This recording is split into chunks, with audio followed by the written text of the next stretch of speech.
मला अतिशय आनंद आहे। 2015 साली आम्ही हा निर्णय घेतला होता आणि त्यानंतर अडथळ्यांची शर्यत पार करत आज देशातलं वंडर, ज्याला गिनीज बुक ऑफ वर्ल्ड रेकॉर्डने वाइडेस्ट अंडरग्राउंड टनेल असा दर्जा दिला, रेकॉर्ड दिला आणि सर्व प्रकारच्या इंजिनिअरिंग मार्वल्सनी परिपूर्ण अशा पद्धतीनं हा मार्ग या ठिकाणी तयार झालाय आणि आज त्याचं लोकार्पण झाल्यानंतर मुंबई पुणे रोडवरचं कंजेशन हे पूर्णपणे संपेल।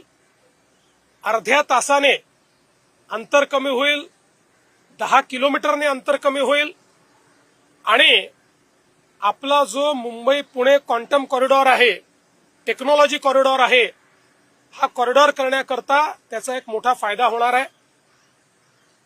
मला असं वाटतं की आजचा दिवस हा अतिशय महत्वाचा आहे। महाराष्ट्र दिनी महाराष्ट्राने वर्ल्ड रेकॉर्ड करणं हा देखील एक अत्यंत महत्वाचा विषय